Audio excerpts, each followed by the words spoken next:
The love of a father. Genesis chapter 48 verse 1 to chapter 49 verse 27, Isaiah chapter 43 verses 1 to 7, and John chapter 16 verses 25 to 33. Introduction.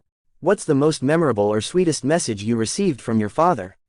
How can you say that your father loves you? Last week, Jacob finally meets his favorite son Joseph in Goshen. They wept for each other and Jacob told Joseph that he could die already. But the will of Adonai was different from Jacob's, as he extended his life for another 17 years. Jacob also met Pharaoh and blessed him. He also witnessed how Joseph dealt with the famine, and lastly, Jacob made a request to Joseph to bury his body in Machpelah as soon as he died. In return, Joseph swore by putting his hand under the thigh of his father. Our Torah portion starts with the condition of Jacob as he is sick, and the news came to Joseph, and he took with him Manasseh and Ephraim. When they got there, Jacob sat up on the bed and he told something very important to Joseph. It's about the Abrahamic covenant and the continuation of it to Jacob.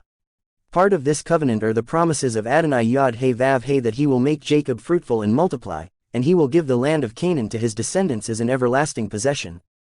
There is a saying that as long as you live, show love to your family, because there are some people who died without even being able to show it. Jacob is about to die. As a dying father and grandfather, how did he show his love for his family? Number 1. He claimed Ephraim and Manasseh as his. Verse 5, some commentators used the word adoption for this incident. Since Jacob had 12 sons, each one has the right of a portion of his inheritance. But here, the portion of Joseph became a double for his 2 sons. We can see here the great plan of Adonai Yod-Heh-Vav-Heh for the Gentiles, since Ephraim and Manasseh's mother is an Egyptian.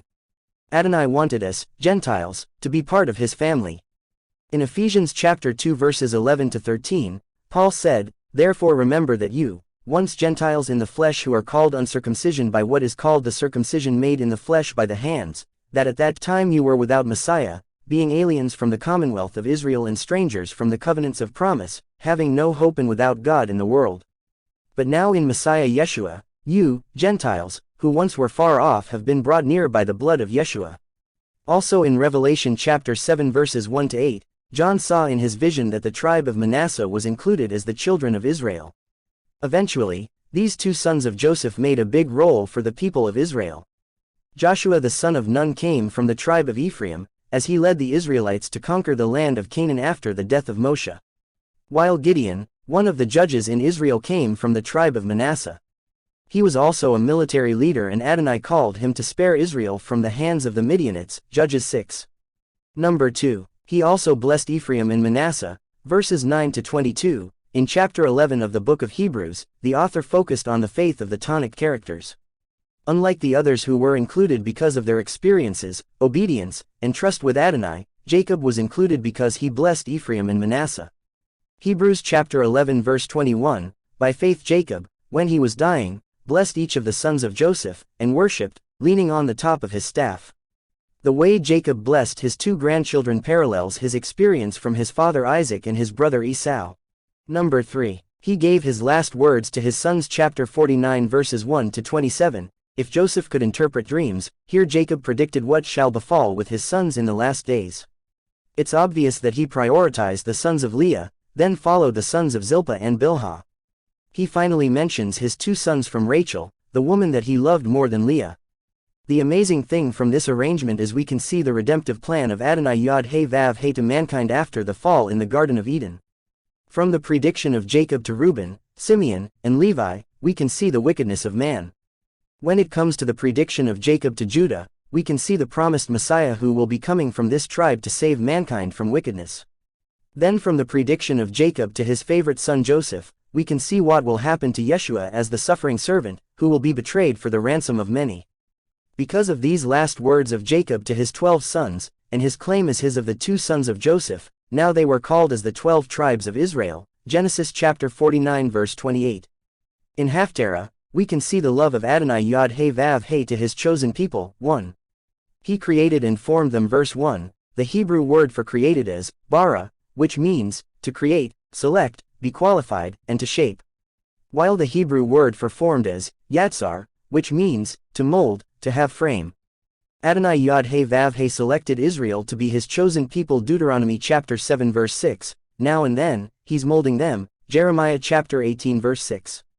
2. He redeemed them verse 1b, Adonai called Moshe to speak in his name to Pharaoh, for he abused the Israelites. Adonai told Moshe to tell Pharaoh, let my people go.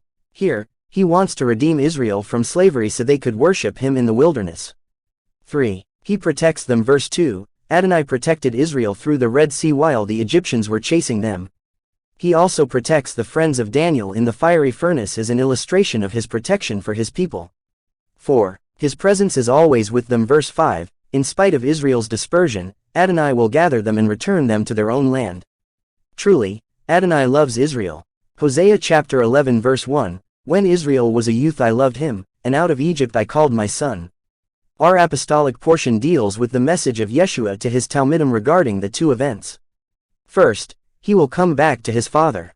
If that happens, he assured them that nothing will change between their relationship to his father, for the father loves them because of their love to Yeshua. The second event is when Yeshua's Talmidim will leave him but his father is with him. Yeshua finishes his words with an assurance that even the world will give his Talmidim a tribulation, but from him they will have shalom. The connection of our parasha is about the love of a father. In Torah, Jacob showed his love not only as a father but grandfather as well by claiming the two sons of Joseph as his, and he gave his last words to his 12 sons before his death. In Haftarah, Adonai Yod He Vav He being a father to Israel showed his love through redemption, protection, and his presence is always with his chosen people. In Apostolic, Yeshua assured his Talmidim that his father loves them because they have loved him. Back to my introduction, truly, a father can do many things to show his love for his children. Just like Jacob, he could give treasure, or any material things. But he chose to give his blessing and last words for his children. Same as Adonai Yod He Vav He, for he loved the world, he gave his only begotten son Yeshua John 3:16. Romans chapter 8 verses 35 and 39, who shall separate us from the love of Yeshua? Shall tribulation, or distress, or persecution, or famine, or nakedness, or peril, or sword? Nor height nor depth, nor any other created thing, shall be able to separate us from the love of God which is in Messiah Yeshua our Lord. Shabbat Shalom.